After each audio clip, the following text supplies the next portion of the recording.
வணக்கம். இலங்கை செய்திகளுடன் நான் நிரோஷன். விரிவான செய்திகளுக்கு முன் தலைப்புச் செய்திகள். அடுத்த ஆண்டு மாகாண சபை தேர்தலை நடத்த முயற்சி செய்வோம் என்று தொழில் பிரதி அமைச்சர் மஹிந்த ஜாசிங்க அறிவிப்பு.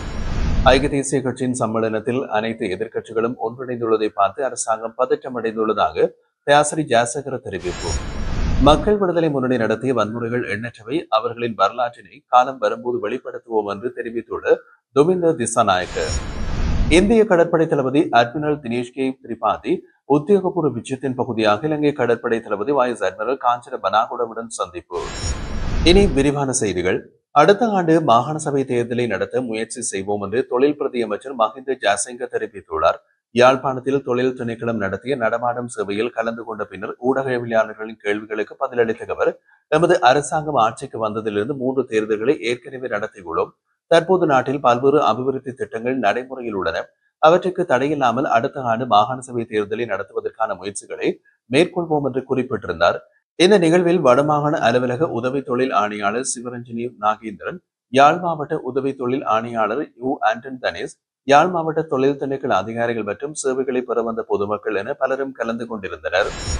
ஐக்கிய தேசிய கட்சியின் சம்மேளனத்தில் அனைத்து எதிர்க்கட்சிகளும் ஒன்றிணைந்து பங்கேற்றதை அரசாங்கம் பார்த்தவுடன் பதற்றமடைந்துள்ளது. அரசாங்கம் முன்னெடுத்து வரும் ஊழல் எதிர்ப்பு நடவடிக்கைகளுக்கு நாங்கள் முழுமையான ஆதரவை வழங்குவோம். ஆனால் அதனை காரணமாக்கி எமது குரலை அடக்க முயன்றால் அதற்கு ஒருபோதும் ஒத்துழைப்பு வழங்க மாட்டோம் என்று தியாசரி ஜாசகர தெரிவித்துள்ளார். கொழும்பில் நடைபெற்றிருந்த ஊடகவியலாளர் சந்திப்பில் அவர் மேலும் குறிப்பிட்டதாவது, ஐக்கிய தேசிய கட்சியின் சம்மேளனத்துக்கு அனைவருக்கும் அழைப்பு விடுக்கப்பட்டிருந்தது. அந்த அழைப்பின்படிதான் நாங்கள் பங்கேற்றிருந்தோம். ஆனால் அரசாங்கம் அதனை கண்டு அச்சமடைந்துள்ளது. அதனால் தான் கள்வர்கள் ஒன்றிணைந்து விட்டனர் என்று குற்றச்சாட்டை முன்வைக்கின்றது. ஊழல் ஒழிப்பு நடவடிக்கைகளில் எம்முடன் யாரேனும் குற்றவாளிகள் இருந்தால் அவர்களுக்கும் எதிராக சட்டத்தை நடைமுறைப்படுத்துங்கள். அதில் எங்களுக்கு எந்தவித எதிர்ப்பும் இல்லை. ஆனால் ஊழல் எதிர்ப்பு என்ற பெயரில் எதிர்க்கட்சிகளின் குரலை மௌனமாக்க முயன்றால் அதனை ஒருபோதும் ஏற்க முடியாது. முன்னாள் ஜனாதிபதி ரணில் விக்ரமசிங்க மீது முறைப்பாடுகள் இருந்தால் அதற்கான விசாரணைகள் நடைபெறலாம். ஆனால் அவர் ஒருபோதும் நீதிமன்றத்தை புறக்கணிக்கவில்லை. அனைத்து விசாரணைகளுக்கும் ஒத்துழைப்பு வழங்கி இருந்தார். இருந்த போதிலும் எந்த ஆதாரமும் இன்றி கைது செய்யப்பட்டார். இந்த அரசாங்கம் எதிர்க்கட்சிகளை அடக்க முயற்சிப்பதற்கான தெளிவான சான்றாகும். ஊழல் ஒழிப்பு என்ற போர்வையில் எதிர்க்கட்சிகளை அடக்க முயன்றால் அதற்கு எதிராக நாம் ஒன்றிணைந்து செயல்படுவோம். ஆனால் ஆட்சியினை கைப்பற்றுவதற்காக அல்ல, ஜனநாயகத்தை பாதுகாக்கவே என்ற ஒற்றுமை உருவாகும். 2015 நிலவிய அரசியல் சூழ்நிலையை விட இன்றைய சூழ்நிலை முற்றிலும் மாறப்பட்டுள்ளது. எந்த கட்சிக்கும் நிலையான வாக்கு வங்கி இல்லை. வாக்குகள் காலத்திற்கு காலம் மாறிக்கொண்டே செல்கின்றன. எனவே இனி எப்போதும் தேசிய மக்கள் சக்தியை ஆட்சி அமைக்கும் என்ற எண்ணம் தவறானது. நாடு என்ற அடிப்படையில் அரசியலில் பங்கு பெறுவது எமது உரிமை. அந்த உரிமையை பறிக்க அரசாங்கம் முயன்றால் அதற்கு ஒருபோதும் இடமளிக்க மாட்டோம் என்று அவர் வலியுறுத்தினார்.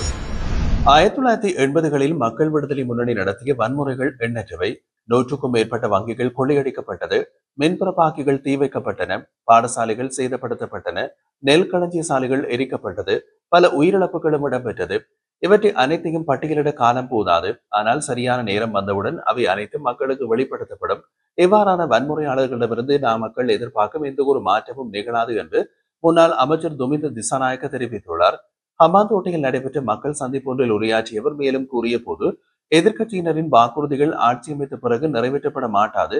எனவே லால்காந்த தானாகவே ஒப்புக்கொண்டுள்ளார். இவ்வாறு பேசுபவர்கள் அடுத்த தேர்தல்களில் மக்களிடம் சென்று எவ்வாறு வாக்கு கேட்க முடியும்?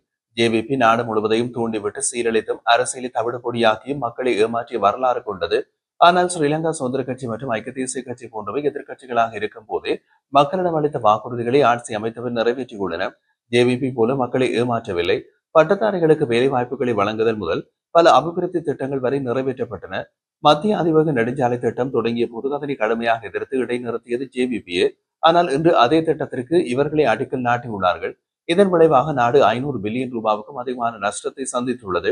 ஆட்சி அமைத்திருந்த காலத்தில் தொடங்கிய திட்டங்கள் இடைநிறுத்தப்பட்டு பின்னர் நஷ்டத்தில் முடிவடைந்ததற்கான பிரதான காரணம் ஜேவிபி தான். 1980களில் நடந்த வன்முறைகளை பட்டியலிட்டால் அந்த வரலாறு மிகப்பெரியது. ஆனால் அவற்றை வெளிக்கொண்டு வரும் நாள் வரும் மக்களுக்கு அந்த உண்மையினை நினைவூட்ட வேண்டிய அவசியம் உள்ளது. மாற்றத்திற்காக 64 லட்சம் மக்கள் இவர்களை ஆதரித்திருந்தாலும் உண்மையான மாற்றம் ஒருபோதும் நிகழாது என்று வலியுறுத்தினார். நாட்டின் பல்வேறு பகுதிகளில் ஐஸ் உள்ளிட்ட பெருமளவு போதைப் பொருட்கள் தொடர்ந்து கைப்பற்றப்பட்டுக் கொண்டிருக்கின்றன. ஆனால் இதுவரை 2 கொள்கலன்கள் மட்டுமே கண்டுபிடிக்கப்பட்டுள்ளன. மீதமுள்ள 321 கொள்கலன்கள் எங்கே என்ற கேள்விக்கு அரசு பதில் வழங்கவில்லை. இந்த கொள்கலன்கள் விடுவிப்பு தொடர்பாக அரசாங்கம் உண்மையினை மறைக்கின்றது என்று ஸ்ரீலங்கா பொதுஜன பெரமுனவின் தேசிய அமைப்பாளரும் பாராளுமன்ற உறுப்பினருமான நாமல் ராஜபக்ச தெரிவித்துள்ளார். ஸ்ரீலங்கா பொதுஜன பெரமுனவின் காரியாலயத்தில் தொகுதி அமைப்பாளர்களோடு நடைபெற்றிருந்த சந்திப்புக்கு பிறகு ஊடகங்களிடம் கருத்து வெளியிட்ட போது அவர் இதனை கூறினார். அவர் மேலும் கூறியதாவது, அரசாங்கம் கடந்த ஒரு வருடத்தினை வீணடித்துள்ளது. மக்களிடம் அளித்த வாக்குறுதிகளை நிறைவேற்றாமல் கடந்த கால பொய்களை மீண்டும் மீண்டும் சமூகத்தில் பரப்பும் முயற்சியில் ஈடுபட்டுள்ளது. அதன் உண்மை முகத்தினை மக்கள் இன்று தெளிவாக உணர்ந்துள்ளார்கள். இதனால் ஆளும் தரப்பினரே திணறிய நிலைக்கு தள்ளப்பட்டுள்ளனர். கடந்த ஒரு ஆண்டில் ஆளும் தரப்பினர் தமது சொத்துக்களையும் அதிகாரங்களையும் அதிகரித்துள்ளனர். ஆனால் இது 75 ஆண்டுகால உழைப்பின் பலனா அல்லது ஒரே ஆண்டிற்குள் உருவான செல்வமா என்ற கேள்வி எழுகின்றது. இதற்கு ஆளும் தரப்பினர் மக்கள் முன் பதிலளிக்க வேண்டிய அவசியம் உள்ளது. நாட்டில் தொடர்ந்து போதைப்பொருள் கைப்பற்றப்பட்டுக் கொண்டிருக்கும் நிலையில் கண்டுபிடிக்கப்பட்டது 2 கொள்கலன்கள் மட்டுமே. மீதமுள்ள 321 கொள்கலன்கள் தொடர்பாக அரசாங்கம் மறைப்பு தன்மையுடன் செயல்படுகிறது என்று குற்றம் சாட்டினார். இந்திய கடற்படை தளபதி அட்மிரல் தினேஷ் கே திரிபாதி உத்தியோகபூர்வ விஜயத்தின் பகுதியாக ஞாயிற்றுக்கிழமை இலங்கையை வந்தடைந்ததை அடுத்து திங்கட்கிழமை இலங்கை கடற்படை தளபதி வைஸ் அட்மிரல் காஞ்சன பனாகுடவை சந்தித்தார். இந்த சந்திப்பு இலங்கை கடற்படை தலைமையகத்தில் நடைபெற்றுள்ளது. 4 நாள் உத்தியோகபூர்வ விஜயத்திற்காக நாட்டுக்கு வந்தடைந்த அட்மிரல் திரிபாதி மற்றும் அவரது மனைவியை கொழும்பு பண்டாரநாயக்க சர்வதேச விமான நிலையத்தில் ரியர் அட்மிரல் தம்மிக விஜயவர்தன வரவேற்றார். நேற்று காலை கடற்படை தலைமையகத்திற்கு சென்று அட்மிரல் திரிபாதிக்கு கடற்படை சம்பிரதாயப்படி மரியாதை வழங்கப்பட்டது. இதனைத் தொடர்ந்து வைஸ் அட்மிரல் காஞ்சன பனாகுட அவரை உத்தியோகபூர்வமாக வரவேற்றார்.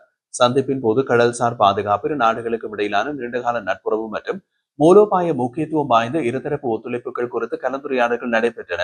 மேலும் சந்திப்பை நினைவு கூர்ந்து இரு தரப்பினருக்கும் இடையே நிறைவு பரிசுகள் பரிமாறப்பட்டது.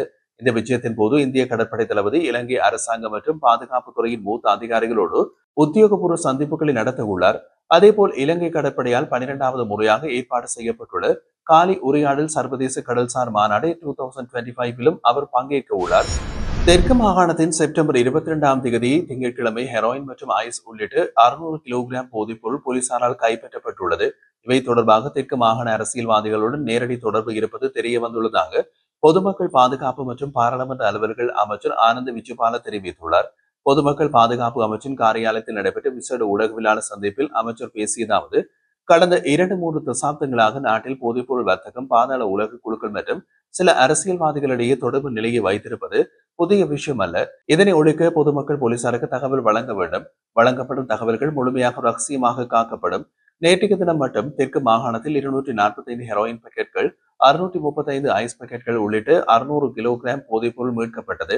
தங்காலை சீனி மோதிர பகுதியில் உள்ள வீடு ஒன்றில் இருவர் சந்தேகத்திடமாக உயிரிழந்ததை அடுத்து போலீசார் நடத்திய சோதனையில் அங்கு நிறுத்தப்பட்டிருந்த லோரியில் 10 கிலோகிராம் ஐஸ் கண்டுபிடிக்கப்பட்டது. உயிரிழந்தவர்கள் தினுக்கு லக்ஷான், கவிந்து கல்கார என அடையாளம் காணப்பட்டுள்ளனர். வைத்தியசாலையில் உயிரிழந்தவர் வெனுரு குமார் என உறுதி செய்யப்பட்டுள்ளது. மேலும் அந்த வீட்டில் இருந்து 1 கிலோமீட்டர் தூரத்தில் லோரி ஒன்றில் இருந்து பெருமளவில் ஐஸ், ஹெரோயின், டி 56 ரக துப்பாக்கிகள் மற்றும் தோட்டாக்கள் கைப்பற்றப்பட்டது. ஒருவரை போலீசார் கைது செய்துள்ளனர். 3 பேர் சந்தேகத்துக்கிடமான முறையில் உயிரிழந்தமை, பெருந்தொகையான போதைப் பொருட்கள் மற்றும் ஆயுதங்கள் கைப்பற்றப்பட்டமை தொடர்பாக தங்காலை போலீசார் மேலதிக விசாரணைகளை முன்னெடுத்து வருகின்றார்கள். வெளிநாடுகளில் இருந்து இலங்கையின் போதைப்பொருள் மற்றும் பாதாள குழு நடவடிக்கைகளுக்கு ஒருங்கிணைந்த முக்கிய நபர்கள் ஏற்கனவே கைது செய்யப்பட்டு விசாரணை செய்யப்பட்டு வருவதாகவும், இன்னமும் வெளிநாடுகளில் ஒளிந்திருப்பவர்கள் விரைவில் கைது செய்யப்படுவார்கள் என்றும் அமைச்சர் தெரிவித்திருந்தார்.